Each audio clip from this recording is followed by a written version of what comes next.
Hello, my name is Stephanie Velasquez, and I will be speaking about the law against women's rights, the California law preventing women to withdraw consent. In this speech, I'm going to persuade the audience to support changing laws that go against women protection. In this specific speech, I'm going to inform the audience why this law should be changed and why it came into effect. In North Carolina, a woman cannot withdraw consent and call subsequent actions rape.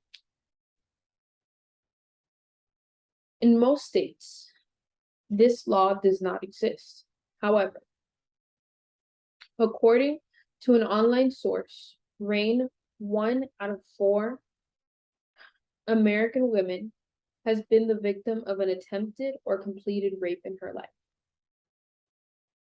As a woman who is susceptible to violence and a person who is at risk of being harassed in any type of way, I have done plenty of research regarding my gender statistics and statistics of abuse in general. Sexual abuse can happen to anyone, men, women. However, studies show that women are 91% more likely to be sexually assaulted, whereas men are likely to be 9% sexually assaulted. How did the law come into effect? What it means, statistics on sexual abuse, and what you can do will all be discussed in this speech today. So how did this law come into effect? The law that prevents a woman in North Carolina from revoking consent once it's given. In 1977, a woman named Beverly Hester was out with her friends, and a man named Donnie Leon Way at a get-together at their friend's home. During this time, she was asked to follow Way to the bedroom, where he proceeded to rape her. Way claimed that Hester wasn't forced to have sex with him. However, he was found guilty at trial of second-degree rape and sentenced to 10 years. However, Way asked for a new trial on the grounds that the trial court erred in its instruction to the jury on withdrawn consent. What does this mean?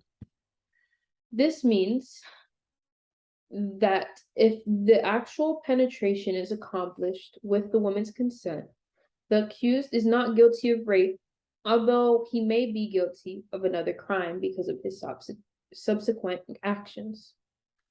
This means that in the middle of consensual intercourse, if someone revokes consent, but the other person refuses to stop, it's not considered illegal in North Carolina. Now, this does not go for every single state in the United States. This is just a law that has been made in North Carolina and hasn't been changed. Some laws in California include, but are not limited to, and be mindful that these laws were updated March 2020. There is a lack of consent if a person engages in sexual act with another person by forcibly compulsion or with a person who is incapable of consent because his or her physical helpless, mentally defective, or mentally incapacitated, or because of victim's age. Meaning if they're below the age of 13, but it can range from ages depending on where the victim lives.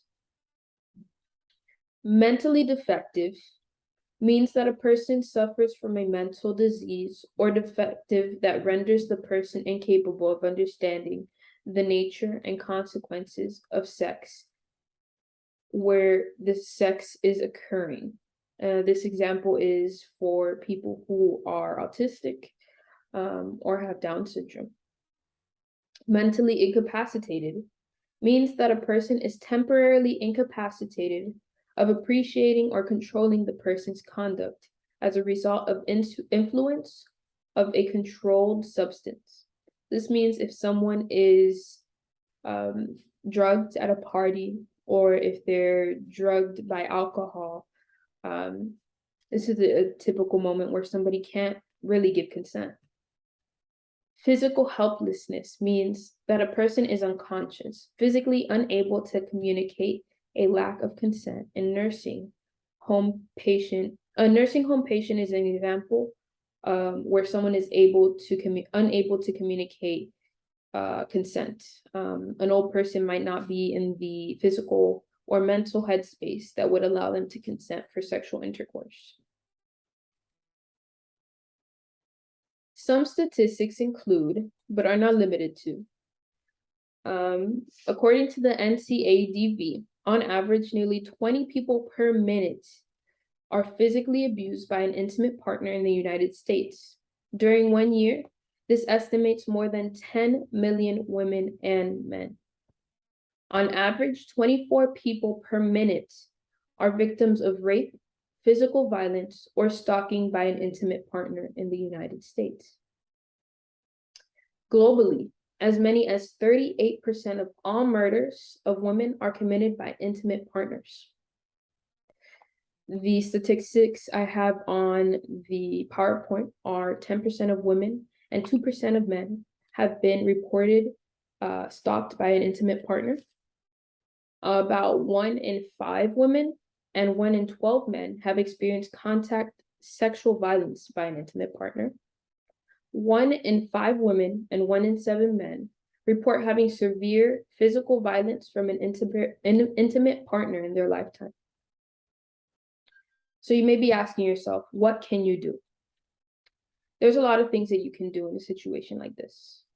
One of the options that you have is filing an initiative or a referendum if you're a citizen of North Carolina. If there is a law of your state that you would like to change that goes against your rights or women's rights, you're also able to do that. You can also get the state lawmaker to change or propose a new law. State representatives can sponsor a bill and introduce it to the House of Representatives. When this presents itself to the chief clerk of the House, it's sent to State Printing Division, and once the bill is read, the Speaker refers it to a committee. If you're experiencing abuse or know someone who is, call the National Domestic Hotline. Encourage that a person talk to someone and just listen to them. Sometimes someone just wants to be heard. You can also avoid judgment when dealing with somebody who is going through this, a survivor, a victim. Check in with them regularly and know their resources and your resources if you are going through this yourself. Some phrases you can tell when talking to a victim are, I believe you. It took a lot of courage for you to tell me this. It's not your fault. You didn't do anything to deserve this. You aren't alone. And I'm sorry that this happened to you. In this speech, we focused on state versus way, what it means as a law in North Carolina, statistics on women, and how we can help. Remember, 1 out of every 4 American women has been the victim of an attempted or completed rape in her life. Although statistics change frequently, it could be more. If you know someone who has been abused, please help them to find help. If you are being abused, please seek help. If you would like to help change laws against women, reach out to local, federal, and state representatives. Thank you for listening to me today. Do you have any questions? No.